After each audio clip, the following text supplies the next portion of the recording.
नमस्ते। आज हम श्री दुर्गा सप्तशती के चौथे अध्याय का श्रवण करेंगे, तो आइए शुरुआत करते हैं। ओम श्री दुर्गाय नमः। चौथा अध्याय। इंद्रादि देवताओं द्वारा देवी की स्तुति। ध्यान। सिद्धि की इच्छा रखने वाले पुरुष जिनकी सेवा करते हैं तथा देवता जिन्हें सब ओर से घेरे रहते हैं, उन जया नाम वाली दुर्गा देवी का ध्यान करें। उनके स्त्री अंगों की आभा काले मेघ के समान श्याम है। वे अपने कटाक्षों से शत्रु समूह को भय प्रदान करती है। उनके मस्तक पर आबद्ध चंद्रमा की रेखा शोभा पाती है। वे अपने हाथों में शंख, चक्र, कृपाण और त्रिशूल धारण करती है। उनके 3 नेत्र है। वे सिंह के कंधे पर चढ़ी हुई है और अपने तेज से तीनों लोगों को परिपूर्ण कर रही है। ऋषि कहते हैं, अत्यंत पराक्रमी दुरात्मा महिषासुर तथा उसकी दैत्य सेना की देवी की हाथ से मारे जाने पर इंद्र आदि देवता प्रणाम के लिए गर्दन तथा कंधे झुकाकर उन भगवती दुर्गा का उत्तम वचनों द्वारा स्तवन करने लगी। उस समय उनके सुंदर अंगों में अत्यंत हर्ष के कारण रोमांच हो आया था। देवता बोले, संपूर्ण देवताओं की शक्ति का समुदाय ही जिनका स्वरूप है तथा जिन देवी ने अपनी शक्ति से संपूर्ण जगत को व्याप्त कर रखा है, समस्त देवताओं और महर्षियों की पूजनीय उन जगदम्बा को हम भक्ति पूर्वक नमस्कार करते हैं। वे हम लोगों का कल्याण करें।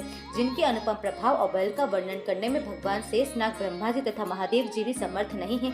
वे भगवती चंडिका संपूर्ण जगत का पालन एवं अशुभ भय का नाश करने का विचार करे। जो पुण्यात्माओं के घरों में स्वयं में लक्ष्मी रूप से, पापियों की यहाँ दरिद्रता रूप से, शुद्ध अंतकरण वाले पुरुषों के हृदय में बुद्धि रूप से, सत्पुरुषों में श्रद्धा रूप से तथा कुलीन मनुष्य में लज्जा रूप से निवास करती है, उन आप भगवती दुर्गा को हम नमस्कार करते हैं। देवी, आप संपूर्ण विश्व का पालन कीजिए। देवी, आपके इस अचिंत्य का रूप का असुरों का नाश करने वाले भारी पराक्रम का तथा समस्त देवताओं और दैत्यों के समक्ष युद्ध में प्रकट किए हुए आपके अद्भुत चरित्रों का हम किस प्रकार वर्णन करें। आप संपूर्ण जगत की उत्पत्ति में कारण हैं। आप में सत्वगुण, रजोगुण और तमोगुण, ये तीनों गुण मौजूद हैं, तो भी दोषों के साथ आपका संसर्ग नहीं जान पड़ता। भगवान विष्णु और महादेव जी आदि देवता भी आपका पार नहीं पाते। आप ही सबका आश्रय है। यह समस्त जगत आपका अंशभूत है, क्योंकि आप सबकी आदिभूत अव्याकृता पर बड़ा प्रकृति है।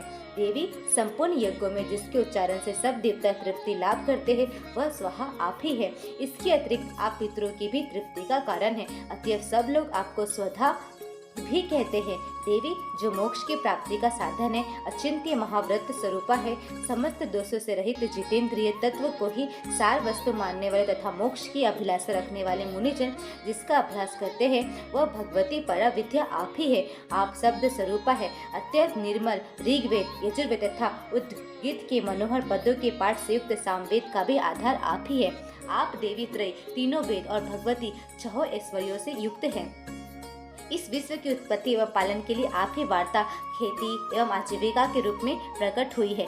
आप संपूर्ण जगत की घोर पीड़ा का नाश करने वाली हैं। देवी, जिसे समस्त शस्त्रों को सार का ज्ञान होता है, वह मेधा शक्ति आप ही है। दुर्गम भव सागर से पार उतारने वाली नौका रूप दुर्गा देवी भी आप ही है। आपकी कहीं भी आसक्ति नहीं है।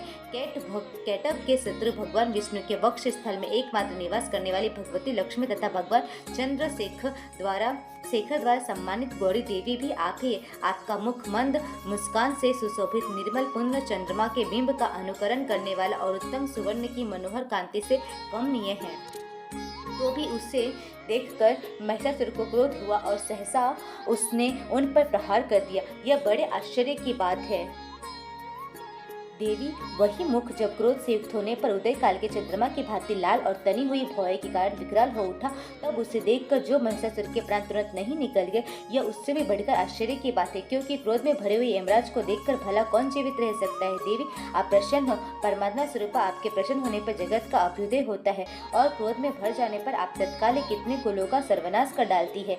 यह बात अभी अनुभव में आई है, क्योंकि महिषासुर की यह विशाल सेना क्षण भर में आपके कोप से नष्ट हो गई है। सदा अभ्युदय प्रदान करने वाली आप जिन पर प्रसन्न रहती है, वे ही देश में सम्मानित हैं। उन्हीं को धन और यश की प्राप्ति होती है। उन्हीं का धर्म कभी शिथिल नहीं होता तथा वे ही अपने हष्ट पुष्ट स्त्री, पुत्र और भृत्यों के साथ धन माने जाते हैं। देवी, आपकी ही कृपा से पुण्यात्मा पुरुष प्रतिदिन अत्यंत श्रद्धा पूर्वक सदा सब प्रकार के धर्मानुकूल कर्म करता है और उसके प्रभाव से स्वर्ग लोक में जाता है। इसीलिए आप तीनों लोकों में निश्चय ही मनोवांछित फल देने वाली है।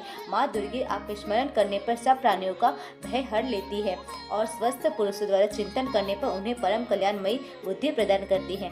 दुख, दरिद्रता और भय हरने वाली देवी, आपके सिवा दूसरी कौन है जिसका चित्त सबका उपकार करने के लिए सदा ही दयाद्र रहता हो।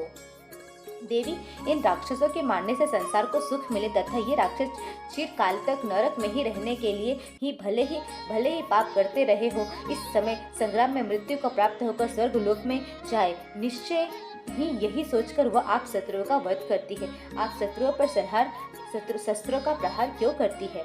समस्त असुरों को दृष्टिपात मात्र से ही भस्म क्यों नहीं कर देती? इसमें एक रहस्य है। ये शत्रु भी हमारे शस्त्रों से पवित्र होकर उत्तम लोकों में जाए, इस प्रकार उनके प्रति भी आपका विचार अत्यंत उत्तम रहता है। खड़ग के तेज पुंज की भयंकर दीप्ति से तथा आपके त्रिशूल के अग्रभाग के घनीभूत प्रभाव से चौंधियाकर जो असुरों की आंखें फूट नहीं पाई, उसमें कारण यही था कि वे मनोहर रश्मियों से युक्त चंद्रमा के समान आनंद प्रदान करने वाले आपके सुंदर मुख का दर्शन करते थे। देवी, आपका सिर दुराचारियों के बुरे बर्ताव को दूर करने वाला है। साथ ही यह रूप ऐसा है जो कभी चिंतन में नहीं आ सकता और जिसकी कभी दूसरों से तुलना भी नहीं हो सकती। तथा आपका बल और पराक्रम तो उन दैत्यों का भी नाश करने वाला है जो कभी देवताओं के पराक्रम को भी नष्ट कर चुके थे। इस प्रकार आपने शत्रुओं पर भी अपनी दया ही प्रकट की है। वरदायिनी देवी, आपकी इस पराक्रम की किसके साथ तुलना हो सकती है? तथा शत्रुओं को भय देने वाले एवं अत्यंत मनोहर ऐसा रूप भी आपके सिवा और कहाँ है?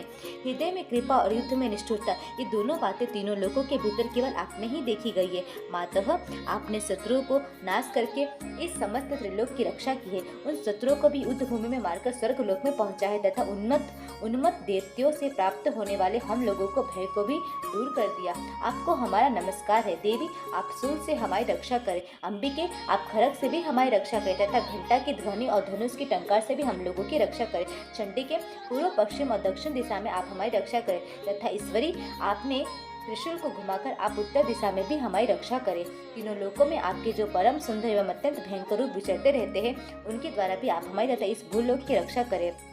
अंबिके, आपके कर पल्लवों में शोभा पाने वाले खड़ग, सूल और गदा आदि जो जो अस्त्र है, उन सब के द्वारा आप सब ओर से हम लोगों की रक्षा करें। ऋषि कहते हैं, इस प्रकार जब देवताओं ने जगन माता दुर्गा की स्तुति की और नंदन वन के दिव्य पुरुष एवं गंध चंदन आदि के द्वारा उनका पूजन किया, फिर सबने मिलकर जब भक्ति पूर्वक दिव्य धूपों की सुगंध निवेदन की, तब देवी ने प्रसन्न वदन होकर प्रणाम करते हुए सब देवताओं से कहा। देवी बोली, देवताओं, तुम सब लोग मुझसे जिस वस्तु की अभिलाषा रखते हो उसे मांगो। देवता बोले, भगवती ने हमारी सब इच्छा पूर्ण कर दी, अब कुछ भी बाकी नहीं है, क्योंकि हमारा यह शत्रु महिषासुर मारा गया। महेश्वरी, इतने पर भी यदि आप हमें और वर देना चाहते हैं तो हम जब जब आपका स्मरण करें तब तब आप दर्शन देकर हम लोगों को महान संकट दूर कर दिया करें।